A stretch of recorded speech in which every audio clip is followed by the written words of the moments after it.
Good afternoon. Take your seat. Good afternoon. Yeah.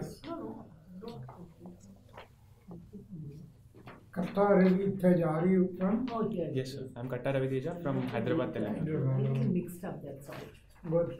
Introduce yourself very briefly. Good afternoon, all. I'm Katta Ravi Teja from Hyderabad, Telangana. I've graduated from IIT Delhi in 2017 from mechanical engineering, and my hobbies are watching TED Talks and playing cricket. Very good. Tell me, what is it that brought you into to applying for the civil service job? Yes. Has there been any history? Are your people in your family connected with the civil service, or is it just because it's the novelty of it, or is it because you have certain certain ideals which are very closely connected, or there are heroes? What is it that moves you to join the civil service? Yes, sir. Actually, right from childhood, I was impressed by the career of an IAS. But once I was in the college, I came to know about the career options and the diversity it gives. So the main reason for choosing a career in civil services was that at a very young age, it gives a huge responsibility, and it gives a chance to work with the public directly. And also, it has a very varied range of career opportunities. So these were the main reasons for taking a civil service Do career. you know of any people, any important civil servants who have impressed you, have been ideal sort of types for you? Yes, sir.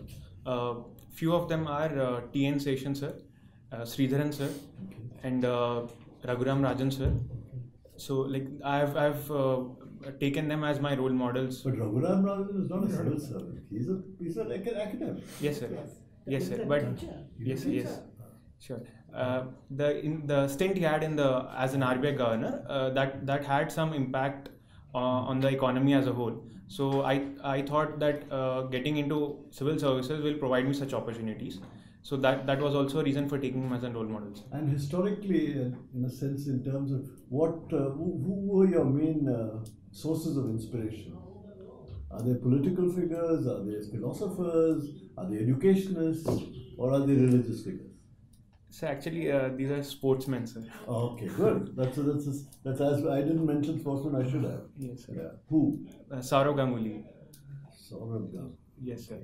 And because he was a very great leader that Indian cricket team had, and he was the one who uplifted Indian team when it was in the crisis of betting and match fixing. And from there, where he took the team to, today team is at a very stable position. So I look up to him as my role model. Now, in terms of the evolution of Indian democracy, as you talked about Indian cricket, but in terms of the evolution of Indian democracy, what do you think are the major landmark decisions or governmental decisions or court decisions which have led to our current state of an accountable democracy, where officials particularly are accountable? Which would you say are the main landmarks? So in terms of legislative capacity, if you see, the legislation of the constitution after independence, and after that landmark decisions like prevention of atrocities against SC/ST, or providing affirmative action.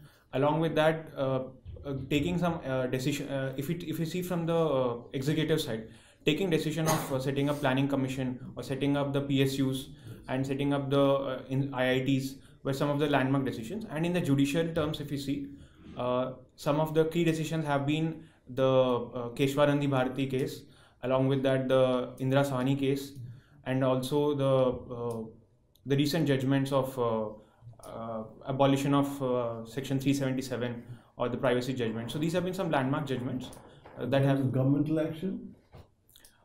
Along with the measures of setting up PSUs and IITs, some other decisions have been to take green revolution on a large scale, and to invest in our space technology, and to invest in our diplomatic relations as well as in defense capabilities. Okay, that is the broader word. Accountability of civil servants, accountability of democracy, civil servants particularly. The Lokpal Act that was introduced in 2013. And it was recently constituted 8 months back. So that was a landmark decision in ensuring accountability. You're missing one out, but nevertheless. Well, this is Not true. let me ask you one additional question with that. There are certain acts which empowered citizens. Can you think of some of those? At least one or two? Yes, ma'am. the Right to Information Act, Yeah, that's And one more, and the MG Narega Act, also good thing, yes. and along with that, sorry ma'am, these. Well, there's the 73rd and 74th constitutional amendment, which Yes, got ma'am. the grassroots level democracy. Thank you. So Thanks these for- 2-3 things you. You must know that. Okay. Sure. Now, have you heard of Abhijit Banerjee? Yes, ma'am. He recently got Nobel Prize in economics. And he, along with two others. So what was his citation? Why did he get the Nobel Prize for economics? What was so novel about it that he got the Nobel? Ma'am, he worked with a concept called randomized trials. That is, he selected group of people and he intervened with multiple. He gave them multiple interventions and saw that how each intervention was working out. Like he worked mainly on poverty elevation, and he gave a thesis that if you give people money in their hands, that will empower them and they will take better economic decisions for themselves. And where did he work? How many countries did he work in? I'm not aware of the exact number, but he worked across developing countries in Africa as well as in Asian countries. Yeah, that's right. Now tell me, you're giving Telangana as your first choice. Yes. It's a new state, of course, in many ways. What do you see? You're posted as a district collector. What would be the main challenges? I don't want to say problems, but main challenges and issues that you would need to be well equipped to deal with. The major challenges for a state like Telangana. There are many districts. Take any one district with which you're familiar and tell me about that district. Yes, ma'am. We can take an example of Rangareddy district. Yes. So the major. Is that the district where you have some links? You come from there? Yes, or ma'am. you I come from Rangareddy district. Tell me a little about Rangareddy district and then. Yes.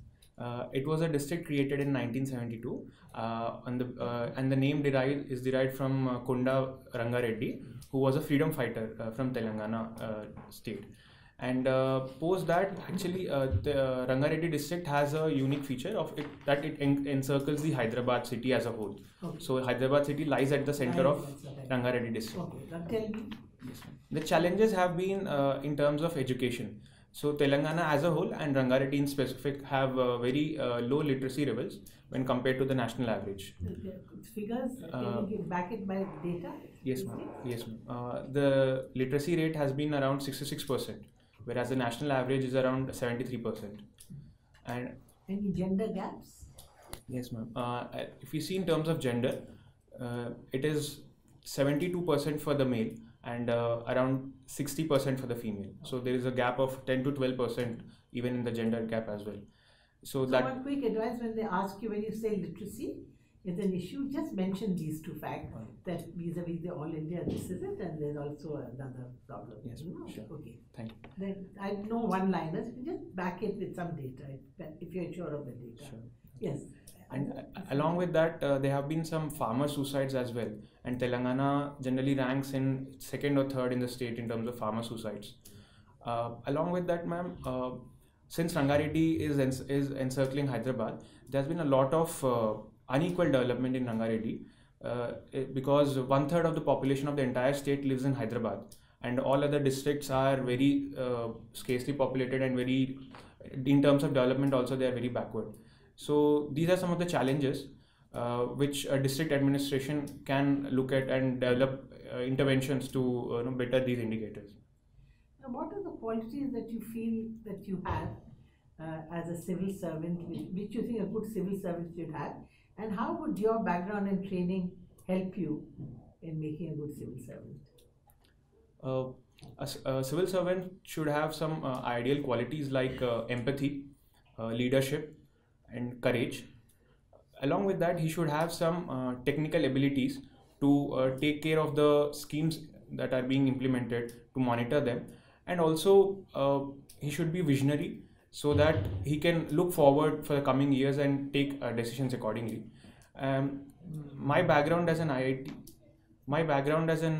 engineer from IIT helps me in monitoring the schemes well, in taking analytical decisions based on the data of the district, and also use some technological interventions so that the administration and governance can be improved.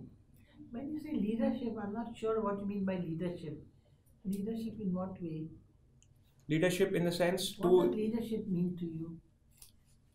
a leader should be one who can lead his people in terms of civil services, the subordinates and the colleagues that work along with the district collector, if you see in terms of district, because he has a lot of personnel management to do, and it is the job of the leader to motivate his personnel and make them visualize the objectives of the government and keep them motivated to work in that To direction. work as a team, at the Team, head of yes. a team. All right. Okay, from my side. Ravi, you first of all, Abhijit Banerjee, was it randomized trials or RCT? Yes, sir. It is randomized control Control trial. trial. That's how you will, I mean, you are a technical man, that's how you will come to a conclusion. You have opted out of IPS. Any particular reason? So actually, I'm colorblind, so I'm Oh. not eligible for such. See, you've done pretty well in IIT, you know, you're a 9-pointer plus. Yes. And but in India, all of a sudden, when you've come from IIT Delhi, in India, all of a sudden, in the last 10 years, there has been a proliferation of IITs and IIMs. I mean, I will not ask you how many, but we all know that there are many IITs and many IIMs. What is your thinking? Should we have these many IITs and IIMs? Yes, sir. In my opinion, it is a good move to establish more IITs. The reason being that it will take quality education to more places in the country, and it will also balance the regional development. And along with that, when we have more IITs, there will be more collaboration among the IITs, and even the students who enter these IITs can tap into the alumni network of earlier IITs and also gain experience from them and have some international collaborations as well. Institution is basically determined by the quality of its faculty, apart from the infrastructure. True. True, sir. Now, how do you think is the quality of the faculty in some of these new IITs and IIMs? Yes, so you rightly pointed out the core issue. There has been a concern regarding faculty recruitment in the new IITs because since the faculty is also not willing to go to the new IITs, but however the existing faculty in these institutes are of high quality because IITs have set some standards in recruiting their faculty as well. So the way forward should be to improve the faculty recruitment and encourage through schemes like PMRF, that is a Prime Minister's Research Fund, so that more people are encouraged doing PhDs and more people are encouraged taking professorship in future. Okay, I will not labor the point beyond it because you have made your opinion. Why is it that the Indian universities do not figure in the global rankings? So if we see the rankings, Even IITs and IIMs, I mean, in Yes. the global rankings, what is lacking? What is lacking in them? That in the global rankings, our universities are not doing well. so if we see the rankings and analyze the basis of those rankings, it is seen in terms of international collaboration, the research that is carried out, and the teacher is to student ratio in these institutes. So in terms One of more factor. and peer reviewed journals, peer reviewed and perception of the industry Foreign about the students. institute. Yes, sir. Now, why are they not doing Yes. well on these parameters? If you look at our universities or our IITs, Can I add one more question and then you can answer in a whole? sure, sir. One minister was lambasted by the IITians when he made a remark that hardly any research is done. This is not the current crop of ministers, it was in the earlier times, that there is hardly any research done in the IITs. Now you give a total answer. Yes, sir. So if we analyze the factors of ranking in terms of research, IITs are having very good rank in the international level. Even in the QS rankings, IIT Delhi, to be specific, has ranked 29 in terms of research. But the major concerns have been the international students, international faculty, and about the faculty to student ratio. So if we can concentrate and improve these indicators, definitely we'll have a very good rank at the international level and we can enter into the top 100 rankings. Recently, the government has come up with a scheme in order to hit the global ranking. What is that scheme? Can you tell me something about it? Yes, sir. The scheme is about institutes of eminence, and the government has initially planned to select 20 universities across the country. And in the initial phase, it has given 6 universities. It has selected 6 universities, 3 from the public sector and 3 from the private sectors. And the public sector institutions will get 1,000 crores as a fund for the next 5 years to improve their rankings at the international level. What do you think of this scheme? Cannot the existing institutions be? I mean, why have new institutions? I suppose you are inferring about the 6th, that is the Geo Institute. I'm not inferring. I'm just asking a general question. So because if we have new institutes, then we can build up from the scratch instead of retrofitting the older institutes. So from the beginning itself, we can have planning based on the indicators, and we can take a futuristic step instead of taking a reactive steps. My last question, you belong to Andhra Pradesh. Two important decisions were taken by Andhra Pradesh, the cabinet. What were the 2 important decisions?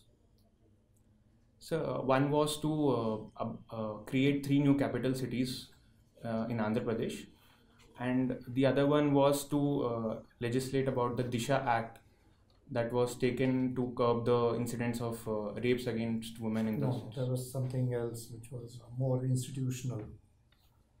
Can I take a time? Please. I have given you a slight hint by saying it was a more institutional issue, not a schematic issue.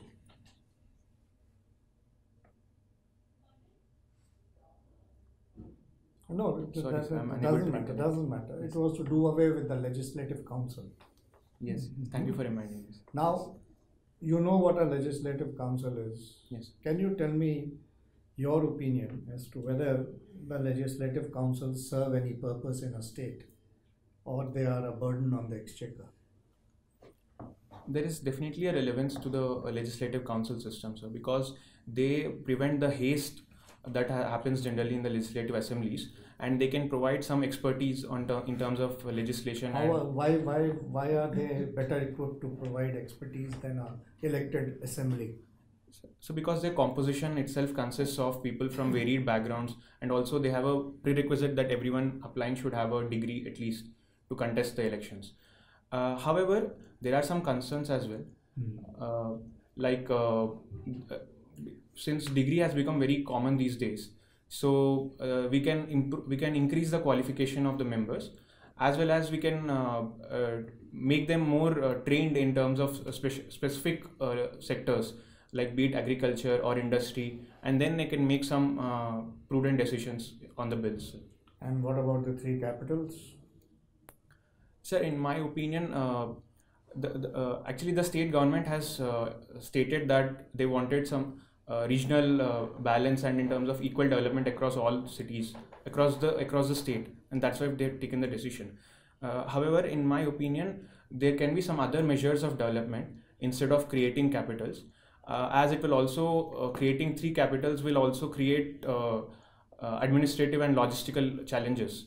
And instead of tackling this issue this way, they could have improved some developmental programs, bringing industries and education. You would like to stick to one capital? Yes, sir. Even judicial capital? Yes, sir. Even judicial capital, because in judicial capital, by judicial capital, basically it means housing the High Court. yes, sir. But we have states where the High Courts are in a different location. Yes, sir. That should not create too much of a problem. Yes, sir. We have different judicial capital in states like Uttar Pradesh and Gujarat. However, in terms Madhya of Pradesh, many other states. In Uttar Pradesh, if you see, the bench that was established in the capital Lucknow is seeing more of the cases getting registered, and the balance is from the Allahabad bench towards the Lucknow bench. So in that terms, if you see, however, you mean to say Lucknow bench is overtaking the Allahabad bench? we have seen an increasing trend, and overtaking will be too big a word to I use. provoked you by asking. Yes. Using the word overtaking. It will be a too big a word to say, but there has been an increasing trend towards Lucknow bench. So if we can maintain the administration from one city, and if we empower the panchayats and the local bodies, that will be giving more regional developments. Okay, thank you. All right. So many states, including Bihar, very recently in 2018, if I can use the word recent, have banned liquor and other intoxicating drinks, mainly liquor. Don't you think that banning of liquor is a violation of one's Article 21, wherein he loses or loses his very liberty to drink? Don't you think so? So definitely, I agree with the point that it is impending on his right to liberty. However, the state has to take a decision for the society as a whole, and if it is because the state also has some DPSP where it has to promote the health of the population, and the government. DPS is Directed Principles of State So Policy. use the whole word. Sure. Thank you. So the directive principle of state policy also encourages the state government to improve the health of the population. So it is up to the state government to decide which one weighs more. And in terms of banning liquor, though the intention is very good, but we have seen some implementational errors in terms of curbing the alcohol use. So a better step would be to increase the outreach programs, increase the awareness programs among the people about the vices of alcohol, and it should be a more voluntary terms, so that people will themselves organically move to a situation where they don't want alcohol anymore. Okay, if that's the case, then why not ban cigarettes? Because that's also equally injurious to health, or more injurious to health. So why not bring a ban on cigarettes? So because it is found that alcohol consuming generally also leads to impeding social relations, like abuse of women in the family, domestic violence, and also crime, increase in crime, which is not correlated with cigarette habits. Hence more emphasis on alcohol bans. Last question. Yes. There was a very recent, or not very recent, but in last year, I guess, there was a book released by Rajdeep Sardesai on cricket. Can you name that book? So I'm not aware of the name, but it was about his father journey. I'm not aware of the exact. Democracy's Level. Yes. Yeah, thanks. One point, if I may Uh-huh, ask. please. You know, in the 80s, well, not 80s, 90s, there were two subcontinental very senior economists who developed in the United Nations a concept that development is more than just GDP. You know who these are? They developed a new concept and eventually an index based on that concept, Yes. which became the basis of the Millennium Development Goals. Do you know who these two Yes. economists were?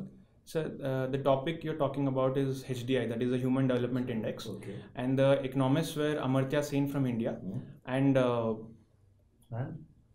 a person from Pakistan. You I'm sorry, know. sir. I'm sorry, sir. Mahbubul Haq. Mahbub. Thank Just you. look at the name, that's Yes, all. yes. Yeah, no, it's like, That's good, even in this one, You yes. got it, yeah. No, your knowledge is excellent. Good. One would Yes, say and we are that. very- Mahbubul Haq you must remember. Mahbub, yes, I'll I remember. mean, if one of us is sitting there and you and the others are asking questions, at least as far as I'm concerned, I won't be able to answer as well as you did. Yes, I Your agree. knowledge is, Yes, you know, is fairly deep and is very wide. I'm not going to ask any questions. I would just say that when are you facing the interview? It's on Feb 28th. Eh? February 28th, the Friday. Third time, first time interview? No, ma'am, I'm actually in the he's service. actually in the He's- service. he's a postal service. Oh, that's He's right. already in the Postal post. service. So, So you are aspiring for something higher. yes, sir, for that. So naturally, you know, the members, some of them may be inquisitive to know why from the postal service to this postal service also. Is there an Class interviewer one, from the sir? postal service? There It's would a have part been. of the. Of course, It is the civil part of the services. same. No, I know. No, in Even the in the interviewer UPSC from the board in the committee. present board from the postal service. No, no. But you know, it's not The the chairman, first one to the chairman of UPSC is from Postal. For sir. postal, that's what I was asking. That's Arvind Saxena, sir. So that's it. We'll ask you. That proves what I was saying. That you We'll are ask not- you. He'll ask you why do you want to move away. So therefore, you know, be a little, Yes. What you know. present chairman is from the postal service? Yes, Okay, right. You've done your homework. That's good. So that's one. Yes. Number two, you know, in terms of Though he your, was wrong, Eh? but he was postal service. What? in terms of your He was? state, He was in the wrong. Yes. in terms of India, In the wrong. and in terms of the whole world, Arvind Saxena. there are issues. Okay. Okay, so you look at them in that manner, state-centric issues like capital, etc., etc. Yes. Then there may be India Left, about okay. economic development, employment, etc. And then global issues like climate change. So you, in your mind, you should be clear that give attention to these different aspects.